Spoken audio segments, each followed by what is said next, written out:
તો દરેક વિદ્યાર્થીઓને નમસ્કાર।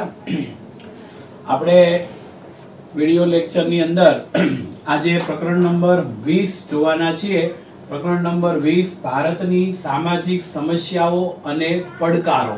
બરોબર, પ્રકરણ નંબર 20 ચેપ્ટર નંબર 20 ભારતની સામાજિક સમસ્યાઓ અને પડકારો। તો ભારતની સામાજિક સમસ્યાઓ અને પડકારોનો આ આપણો સરસ મજાનો વિડિયો લેક્ચર આપણે અત્યારે સ્ટાર્ટ કરીએ છીએ। પહેલી વસ્તુ તો એ કે આખા વિશ્વ અર્થતંત્રની અંદર દરેકે દરેક જગ્યા ઉપર ટોટલી લોકો જ્યાં વ્યવસાય કરે છે, ધંધો બિઝનેસ કરે છે, એ બધું ભારતના આઝાદી મળ્યા પછી સ્વતંત્રતાના હેતુસર થયું। આ પહેલા જ્યારે 1947 માં આઝાદી મળી પહેલાની વાત તમને કરું તો 1947 ની અંદર ભારત જ્યારે આઝાદ થયું, એ આઝાદ થયા પછી આ સ્વતંત્રતા આવી, ભારત લોકશાહી થયો। પણ એ પહેલાની જો થોડીક હું તમને વાત કરું તો પરંપરાગત જે સમાજ વ્યવસાયો, લોકો ધંધા બિઝનેસો આપણા હતા, એમાંથી ક્યાંક ને ક્યાંક ફેરફારો થતા ગયા।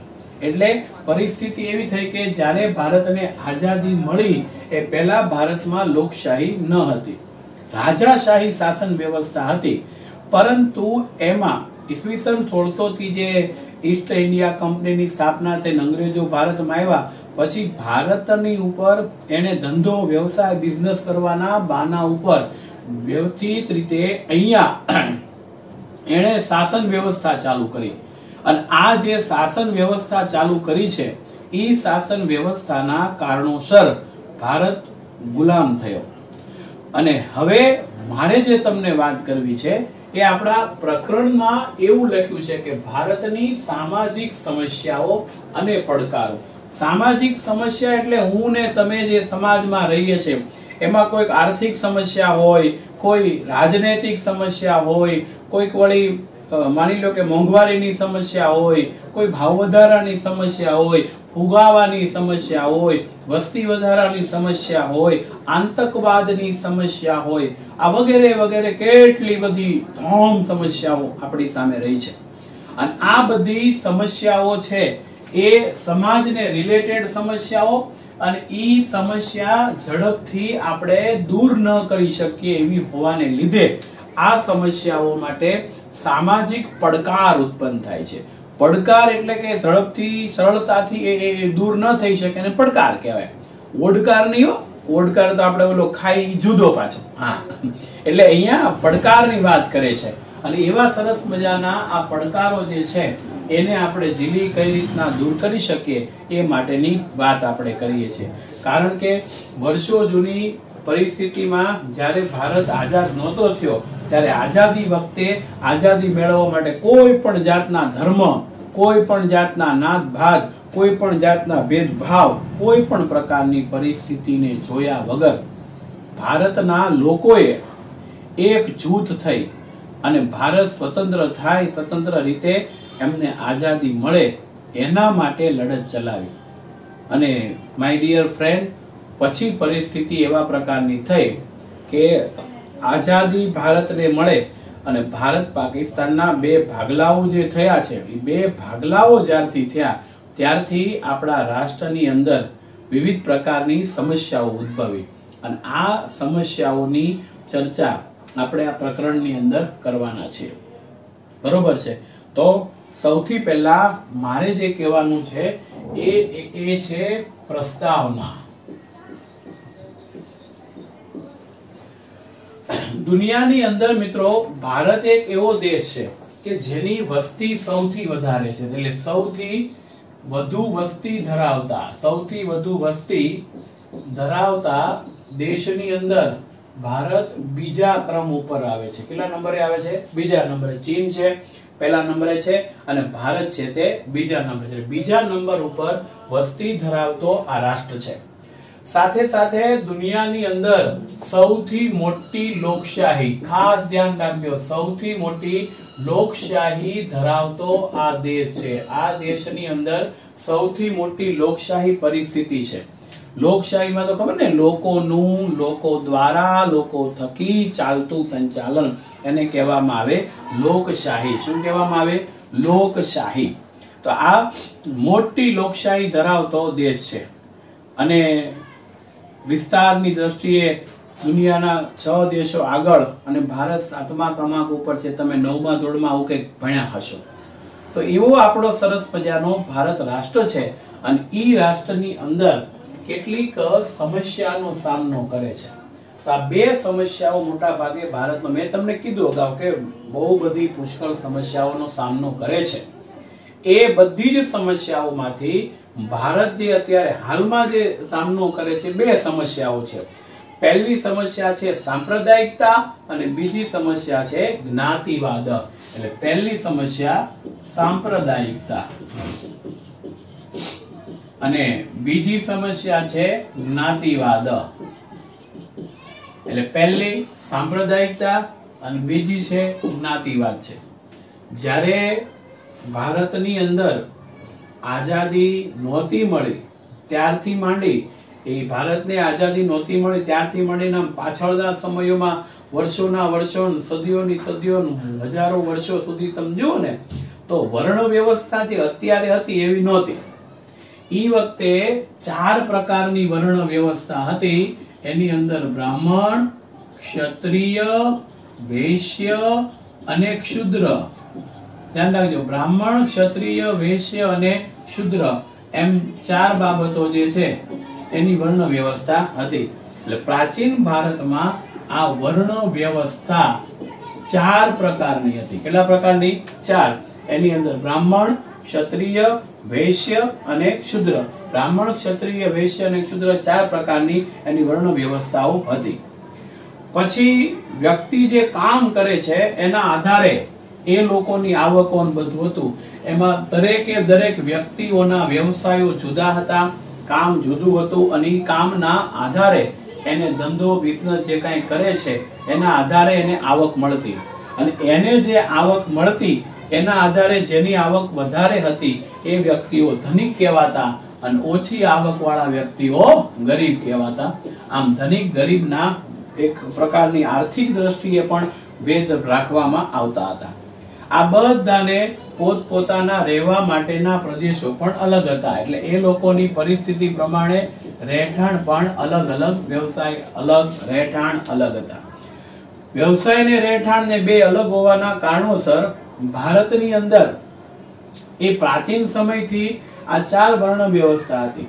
પછી રાજાશાહી આવી, ધીમે ધીમે પરિસ્થિતિ આગળ વધતી ગઈ, લોકોની સમજૂતી આવતી ગઈ અને પછી ભારત પાકિસ્તાનના જે ભાગલા પડ્યા છે એ ભાગલાના સમય પછી ધર્મના આધારે, ભાષાના આધારે, રંગના આધારે, આર્થિક વ્યવસ્થાને આધારે, પ્રદેશના આધારે કઈ કેટલાય પ્રકારના, બહુ અસંખ્ય પ્રકારના જ્ઞાતિઓના, સંપ્રદાયના, એમ અલગ અલગ અલગ અલગ પ્રકારના ફાટાઓ પડી ગયા. આ બધા જે અલગ અલગ ફાટાઓ પડી ગયા છે, જે બધા અલગ અલગ પરિસ્થિતિમાં ફેરફાર થઈ ગયો છે, ઈ પરિસ્થિતિ છે ઈ હાલના તબક્કે વર્ણ વ્યવસ્થા તરીકે આવી.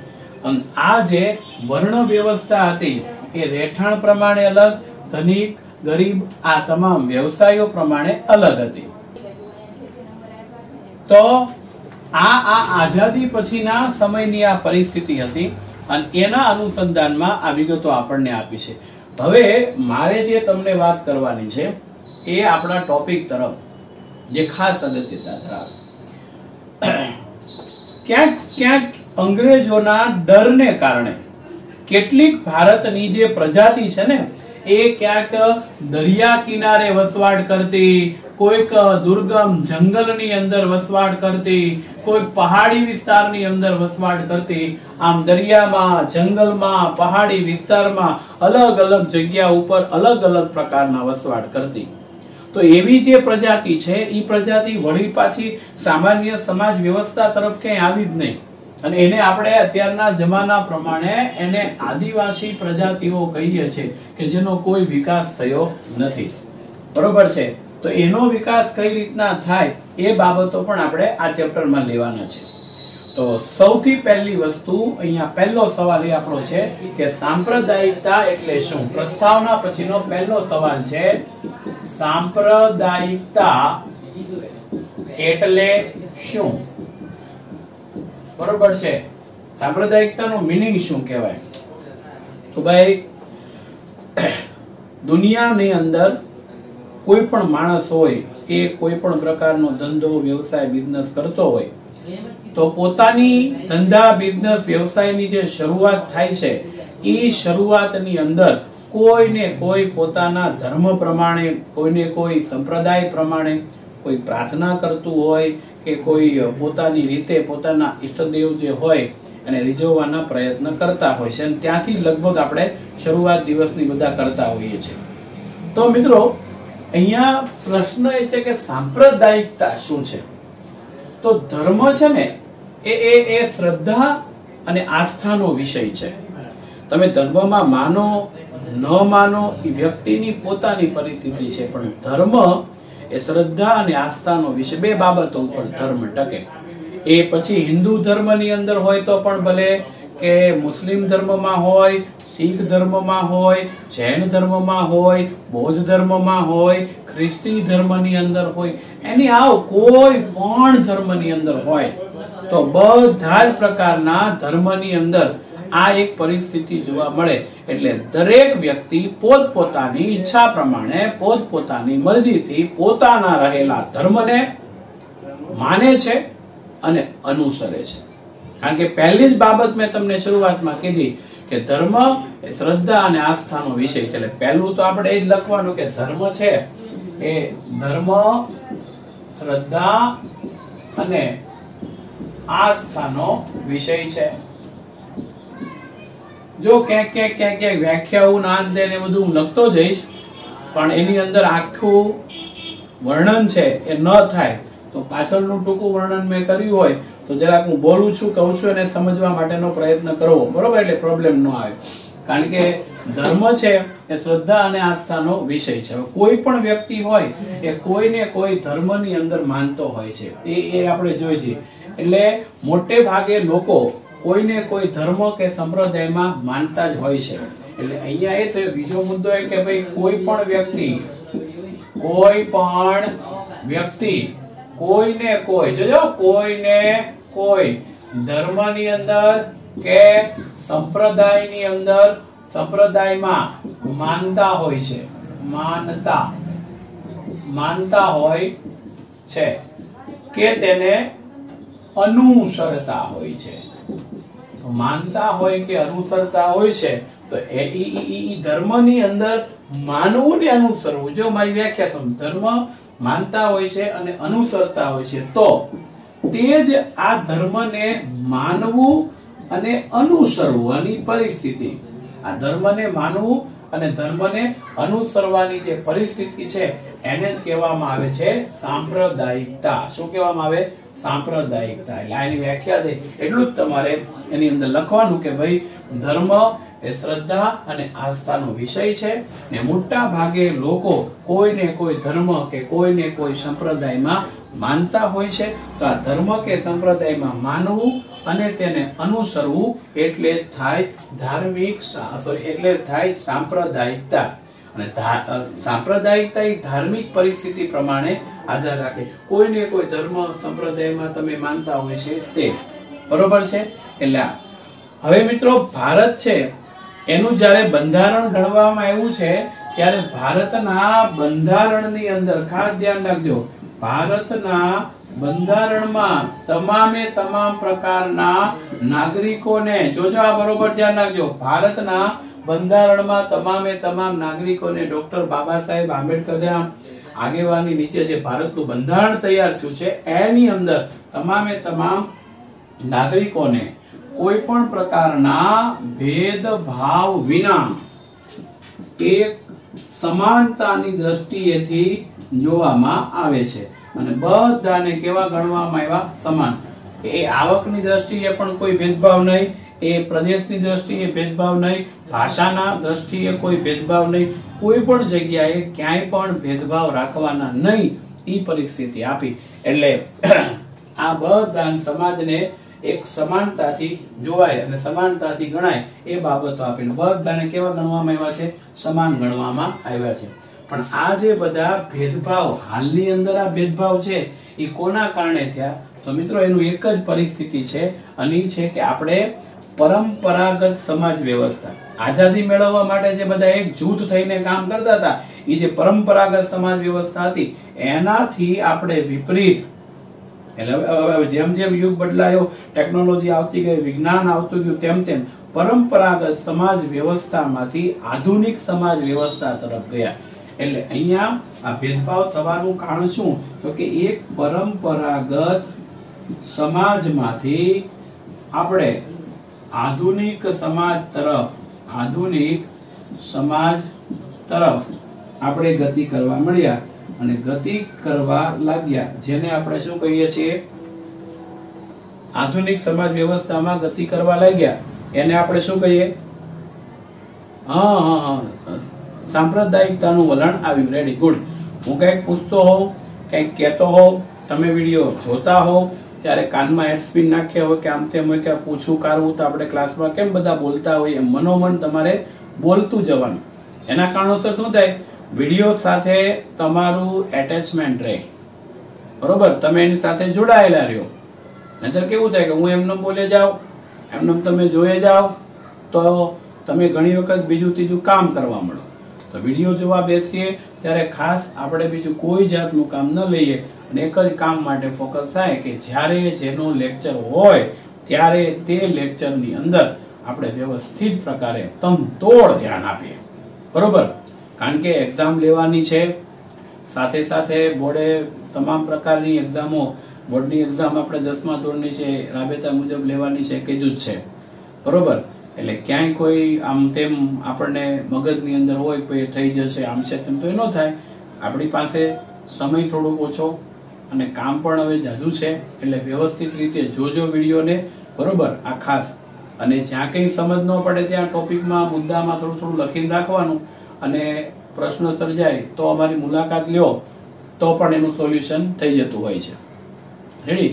તો મૂળ વાત ઉપર આપણે એટલા માટે પાછા આવી જઈએ કે અહીંયા આધુનિક સમાજ તરફ આપણે ગતિ કરવા લાગ્યા છે અને જેના કારણોસર સાંપ્રદાયિકતાનું ઉત્પાદન થાય છે, સાંપ્રદાયિકતાની પરિસ્થિતિનું સર્જન થાય છે. તો હવે બીજો સવાલ એ છે કે આ સાંપ્રદાયિકતા એટલે શું? એ ભણ્યા પછી કે સાંપ્રદાયિક તણાવ ક્યારે ઉત્પન્ન થાય? જો મારો બીજો સવાલ એ છે કે સાંપ્રદાયિક તણાવ ક્યારે ઉત્પન્ન થાય છે? સમજાવો. અથવા તો તમને એવું કે સાંપ્રદાયિક તણાવ એટલે શું? તો સાંપ્રદાયિકતા એટલે આ અને સાંપ્રદાયિક તણાવ એટલે શું? તો સાંપ્રદાયિક તણાવ એ આપણને આ પ્રકારની પરિસ્થિતિ મુજબ આવ્યો. તો સાંપ્રદાયિક તણાવ ક્યારે ઉત્પન્ન થાય? તો મિત્રો, ભારત એક બિન સાંપ્રદાયિક રાષ્ટ્ર છે, એટલે સાંપ્રદાયિકતાનું વલણ વાપરવું, સાંપ્રદાયિક કેવો એ પણ એક સંકુચિતતા છે. વિશાળ બંધારણની અંદર ભારતને કેવો કીધો છે? બિન સાંપ્રદાયિક. કેવો કીધો છે? બિન સાંપ્રદાયિક. પરંતુ મેં તમને કીધું કે પરંપરાગત વ્યવસ્થામાંથી સમાજ જ્યારે આધુનિક પરિસ્થિતિમાં આવે છે ત્યારે ઈ સમાજની અંદર સાંપ્રદાયિક તણાવ આવે છે. તો આવું બન્યું કેમ?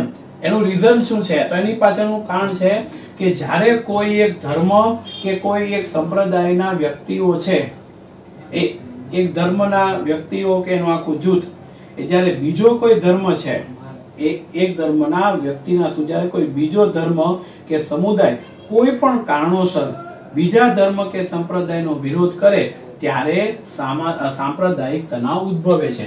એટલે એક ધર્મના લોકો અથવા તો જૂથ, એક ધર્મના લોકો અથવા તો એક ધર્મના લોકોનું જૂથ જ્યારે કોઈ બીજા ધર્મના લોકો સાથે કે એના જૂથ સાથે.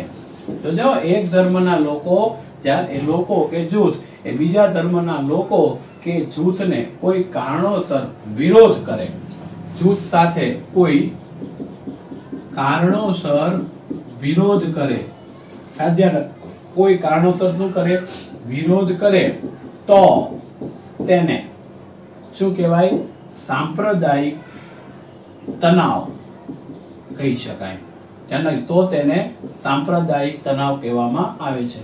એક ધર્મના લોકોનું જૂથ કે સમૂહ બીજા ધર્મના લોકોના જૂથ કે સમૂહનો કોઈ પણ કારણોસર વિરોધ કરે ત્યારે એને કહેવામાં આવે છે સાંપ્રદાયિક તણાવ કહેવામાં આવે છે. આ સાંપ્રદાયિક તણાવ એ ભારતની અંદર ઉત્પન્ન થયો.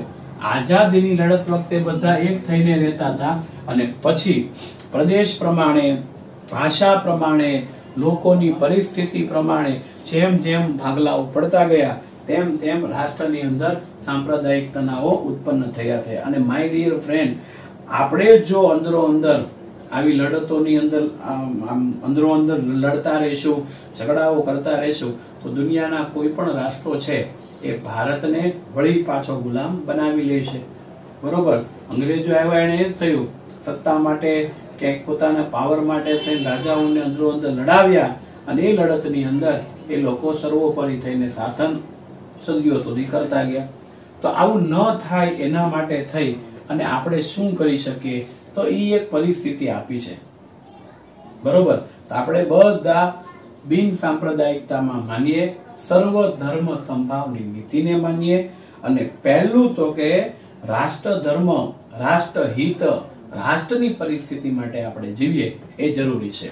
એટલે જો ધર્મની દ્રષ્ટિએ આપણે જીવશું તો એ કઈ મેળ પડે એવું નથી. સર્વ ધર્મ સંભાવમાં તો કીધું કે ભારતમાં એકતા, વિવિધતા હોવા છતાં એકતા રહેલી છે અને એકતા રાખવી જરૂરી છે. એટલે કોઈ પણ ધર્મ કે સંપ્રદાયના સભ્યો અન્ય ધર્મની તુલનામાં, તુલના એટલે થાય સરખામણી, અન્ય ધર્મની તુલનામાં પોતાનો ધર્મ શ્રેષ્ઠ છે. ધ્યાન રાખજો, જયારે ઝઘડા કેવું થાય, આ એક સંપ્રદાયનું જૂથ હોય, બીજું સંપ્રદાયનું જૂથ હોય, તો આ સંપ્રદાયનું જૂથ એમ કે ભાઈ અમારો ધર્મ છે એ મહાન છે કે શ્રેષ્ઠ છે, ત્યારે બીજા એમ કે અમારો ધર્મ તમારા કરતા મહાન છે અથવા તો શ્રેષ્ઠ છે, આવું એ સાબિત કરવાનો પ્રયત્ન કરે. તો પોતાના ધર્મ સંપ્રદાયને શ્રેષ્ઠ સાબિત કરવાનો પ્રયત્ન કરે તો એવા જે પ્રયત્ન છે એ ધાર્મિક હિત કે મહત્વ ક્યારેય એ નાગરિક માટે હિત કરી શકે નહીં. બધું અહિત કહેવાય. પોતાના ધર્મને સાબિત કરવું કે એના ધર્મને સાબિત કરવું કે તે.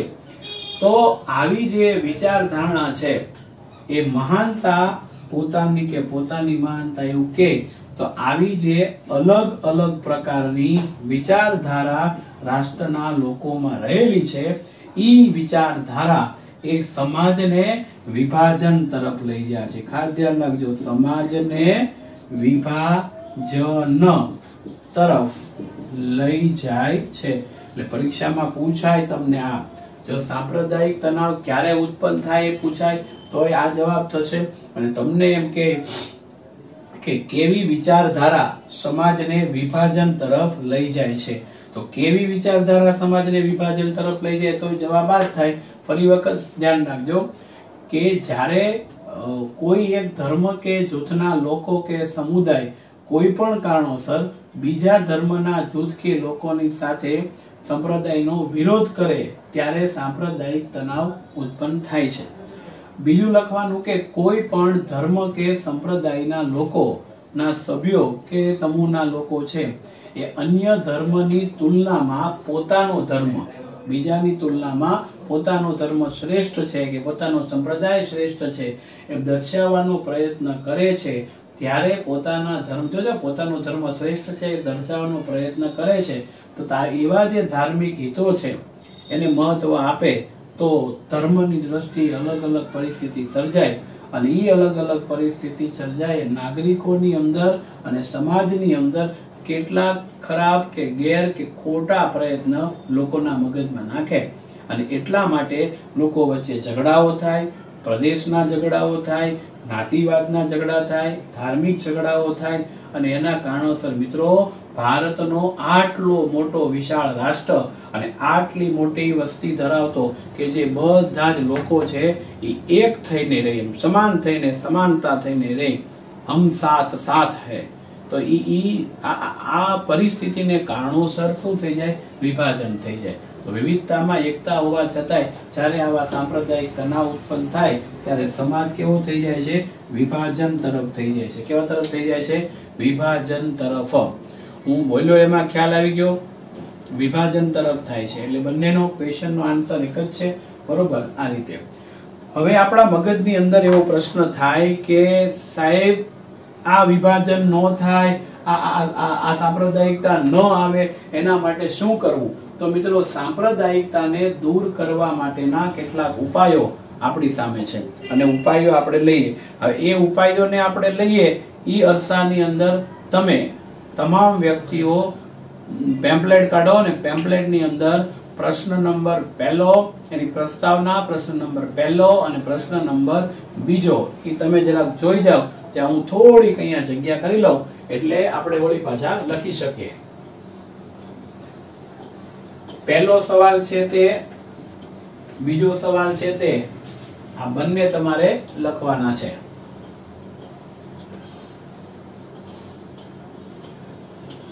હા, વ્યવસ્થિત રીતે જો વાંચજો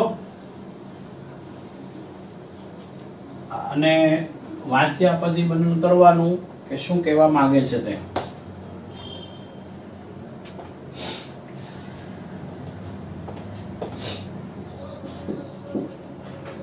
હવે વાંચો ત્યાં હું એક સવાલ લખી લઉં.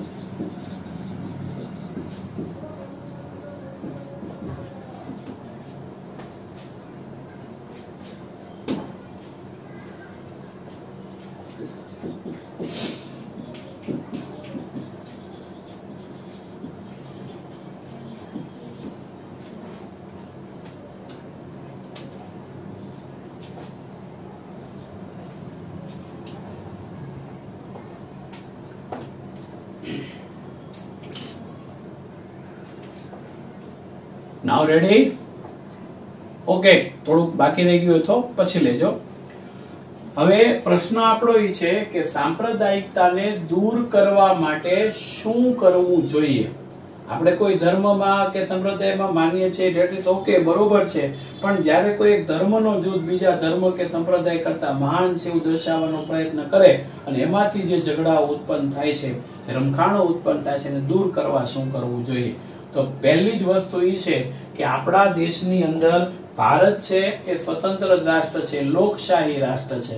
તો લોકશાહી રાષ્ટ્રની અંદર સૌથી પહેલા એ ઉપાય કરવા જોઈએ કે લોકશાહી રાષ્ટ્રની અંદર તમામ, લોકશાહી ભારત છે તો લોકશાહીના તમામે તમામ રાષ્ટ્રના નાગરિકો છે. જોજો, લોકશાહી રાષ્ટ્ર છે તો એ તમામે તમામ લોકશાહીના નાગરિકો અને આપણી સરકારે, જો લોકશાહીમાં નાગરિકો અને સરકારે બંને દ્વારા આવા પ્રયત્ન કરવા જોઈએ. પ્રયત્નમાં શું કરવાનું?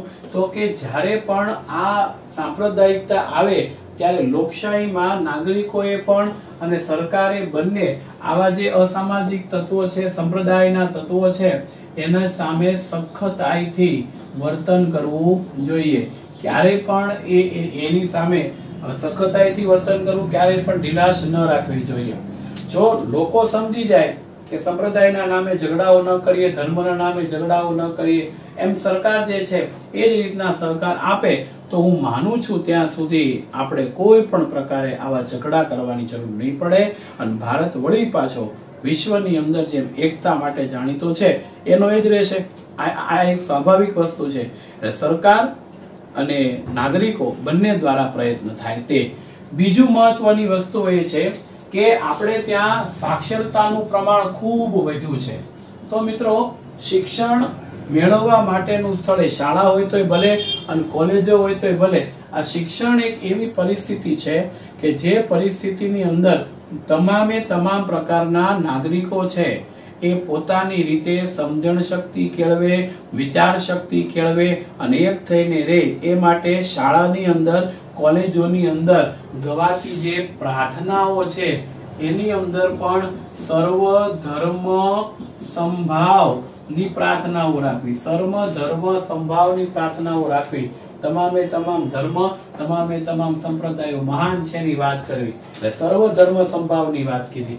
સાથે સાથે એની અંદર શાળા કોલેજોમાં ઉજવાતા જે તહેવારો છે, આ ધ્યાન રાખજો, શાળા કોલેજોમાં ઉજવાતા તહેવારો છે, વિવિધ પ્રકારના ધાર્મિક ઉત્સવો છે, બરોબર છે, આ બધા ઉજવવામાં આવે, બરોબર, એની ઉજવણી એક સાથે થાય તો બાળકોને નાનપણથી જ, નાની અવસ્થામાંથી જ સર્વ ધર્મ એટલે તમામે તમામ ધર્મ છે એનું જ્ઞાન પ્રાપ્ત થાય અને ઈ બાળક તમામે તમામ ધર્મને માનતો થાય, બધા ધર્મને સમાનતાથી ગણતો થાય, એ જરૂરી છે. તો ઈ જ્યારે ભણતા હોય ત્યારથી શિક્ષણની અંદર, પ્રાથમિક શાળામાં હોય, માધ્યમિકમાં હોય કે કોલેજમાં હોય, તો એ શાળા કોલેજોની અંદર એવી પ્રાર્થનાઓ સર્વ ધર્મની લેવાય, તહેવારો ઉજવવામાં આવે, ધાર્મિક ઉત્સવો ઉજવવામાં આવે તો સર્વ ધર્મ સંભાવ થઈ શકે. એટલે સાંપ્રદાયિકતાને દૂર કરવાનો બીજો એક મુદ્દો થયો. મુદ્દા નંબર 3 છે, એની અંદર એવું કહેવામાં આવ્યું છે કે સાંપ્રદાયિકતાની વિચારધારા ધરાવતા જે લોકો છે, ખાસ ધ્યાન રાખજો કે કોઈ પણ વ્યક્તિ સાંપ્રદાયિક વિચારધારા ધરાવતા હોય તો એ સાંપ્રદાયિક વિચારધારા ધરાવતા લોકોને ચૂંટણી લડતા હોય તો ચૂંટણી માટે પણ કોઈ પણ પ્રકારની મંજૂરી ન આપવી. ખાસ જરા ધ્યાન રાખજો, ચૂંટણી માટે મંજૂરી ન આપવી જોઈએ. ધર્મના નામે લડતા હોય, સાંપ્રદાયિકતાની નામે લડતા હોય તો આ સ્પષ્ટતાથી આપણા ભારતના બંધારણ, ભારત ધર્મનિરપેક્ષ છે, બધાને પોતપોતાના ધર્મ પાળવાની, માનવાની છૂટ છે, તો તેવા સંજોગોમાં મંજૂરી આપી ન જોઈએ અને એના માટે ખાસ ધ્યાન રાખજો, આચાર સંહિતા બનાવવી જોઈએ. આચાર સંહિતા, આચાર સંહિતા એટલે શું? નીતિ નિયમો, કાયદા કાનૂન બનાવીએ અને એ રીતે એને આપણે અટકાવી શકીએ. એટલે સાંપ્રદાયિક વિચારધારા છે એ પ્રકારે પણ એક દૂર થઈ જાય છે. મુદ્દા નંબર 4 ની અંદર કીધું છે, 9મા ધોરણમાં તમે ભણતા, સરસ મજાની ટીવી ના પ્રોગ્રામ આવતા, સિરિયલો બધી આવતી, તો આ ટીવી સિરિયલો એની બધાની અંદર તમે જુઓ ને તો ધર્મનું, રાજ્યનું, રાષ્ટ્રનું, દેશભક્તિનું બહુ બધું મહત્વ આવતું. તો એ દ્રશ્ય માધ્યમો હોય તો પણ ભલે અને શ્રાવ્ય માધ્યમો હોય તો પણ ભલે, દ્રશ્ય શ્રાવ્ય બે માધ્યમો રહ્યા છે. એટલે અહીંયા 4થા મુદ્દાની અંદર આ આપણો પહેલો મુદ્દો, બીજો મુદ્દો, ત્રીજો મુદ્દો, ચોથો મુદ્દો. 4થા મુદ્દાની અંદર આપણે એવું ભણીએ છીએ કે ભાઈ ટીવી હોય, બરોબર, પછી સિનેમા હોય, બરોબર, ટીવી હોય, સિનેમા હોય, પછી કોઈ પણ પ્રકારના રેડિયો હોય અથવા તો મનોરંજન મેળવવાના કોઈ પણ પ્રકારના સાધનો હોય, તો ઈ મનોરંજન મેળવવાના જે સાધનો છે ઈ સાધનોની અંદર આપણે લોકો સુધી જાગૃતતા લાવી શકીએ એ માટેના પ્રયત્ન કરવા જોઈએ. લોકો સુધી આપણે જાગૃતતા કેમ લાવી શકીએ એ માટેના પ્રયત્ન કરવા. તો એમાં તમે સરસ મજાનું જુઓ તો OMG મૂવી હોય, PK મૂવી હોય, એવા સરસ મજાના નાટકો હોય, બરોબર છે.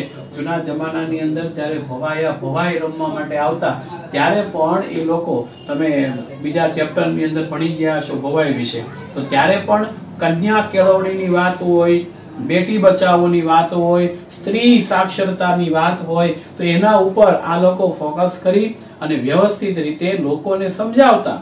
આ એક લોક જાગૃતતાની વાત છે. એટલે આપણે ટીવી, સિનેમા, રેડિયોના મનોરંજન માધ્યમો દ્વારા આ રીતનું કામ કરી શકાય. આજે ઘણી બધી એવી ટીવી સિરિયલો છે કે જેની અંદર આ સમાનતા, ધાર્મિક સંપ્રદાયથી દૂર એક માણસ તરીકે આપણે જીવન જીવતા કેમ શીખીએ એ બતાવવામાં આવ્યું છે. એટલે 4થો મુદ્દો આપણને કીધો. અને 5મો, આવા ઝઘડાઓને દૂર કરવા માટે ધર્મના વડાઓ, જે તે ધર્મના જે આગેવાન વ્યક્તિઓ છે એ ધાર્મિક વડાઓ અને આપણી સરકાર બંને દ્વારા વલણ સારું થાય એ જરૂરી છે. ધાર્મિક વડાઓ અને સાંપ્રદાયિકતા ધતાવતા સાંપ્રદાયિકતાને મિત્રો દૂર કરવા માટે સરકાર પણ એટલી જ મહત્વપૂર્ણ ભૂમિકા નિભાવી શકે.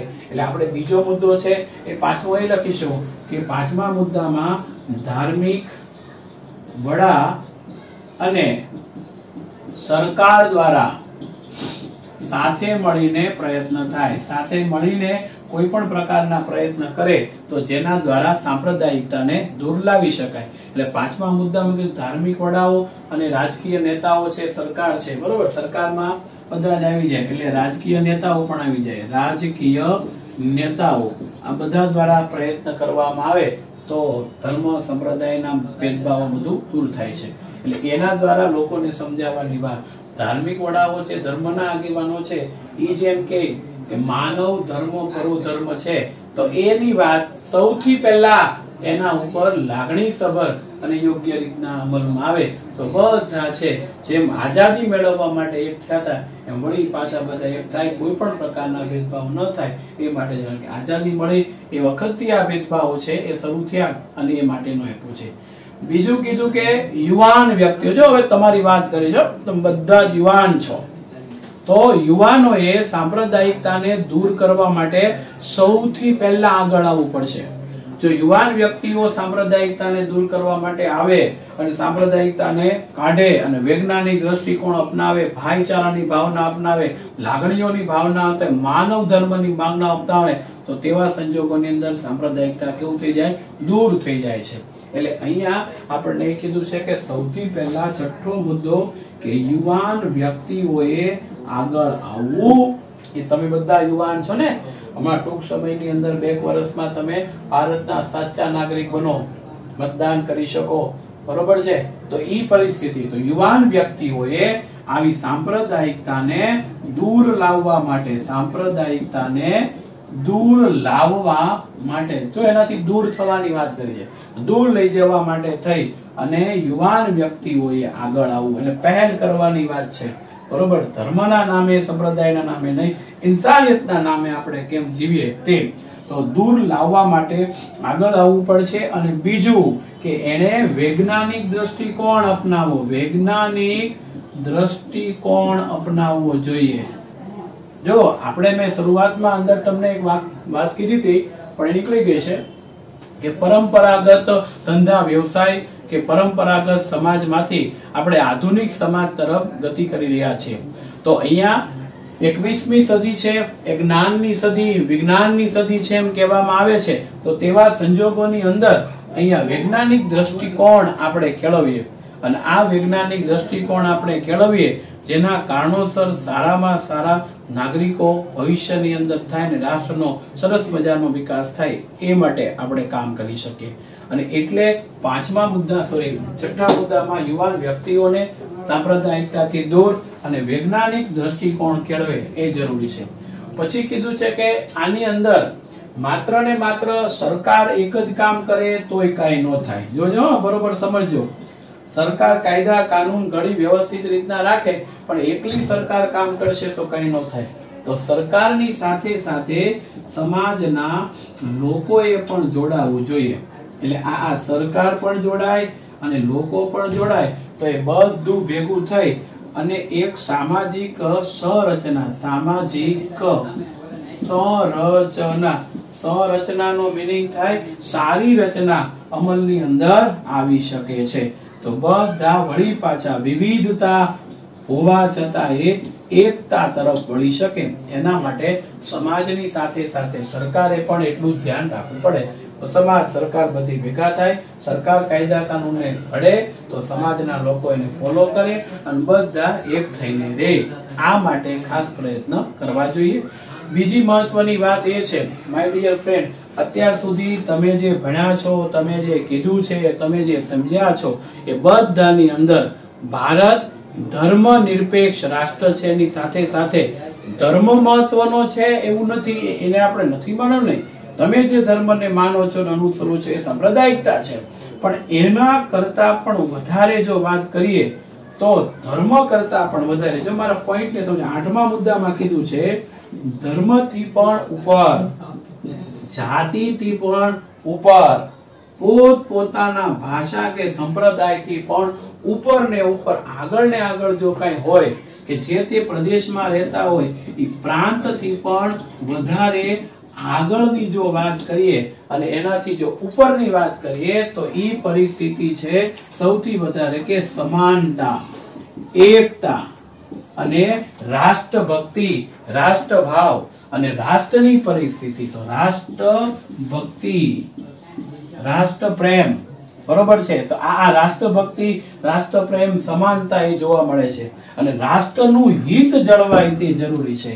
અને રાષ્ટ્રનું હિત ક્યારે જળવાય કે જ્યારે તમે રાષ્ટ્રનું હિત ક્યારે જળવાય કે જ્યારે તમે સમાનતાની પરિસ્થિતિ પ્રમાણે ચાલો ત્યારે, નહીતર નહીં. એટલે સાંપ્રદાયિકતાને દૂર કરવા માટેના વલણો જે છે એની વાત જો કરીએ તો 8 વલણો આપણે થયા જેના કારણોસર સાંપ્રદાયિકતા દૂર થઈ શકે. તો મિત્રો અહીંયા 8 મુદ્દાઓ આપણે કમ્પ્લીટ થયા અને બીજો સવાલ પણ આપણો આ ક્લિયર થયો. તો પહેલો સવાલ, બીજો સવાલ અને ત્રીજો સવાલ, 3 સવાલો આપણે ક્લિયર કર્યા. એ જરાક એક વખત વાંચી અને રિફર કરજો. વળી પાછા નેક્સ્ટ લેક્ચરની અંદર આપણે મળીશું ત્યારે આપણે આગળ લઈશું. ત્યાં સુધી આવજો. બરોબર છે.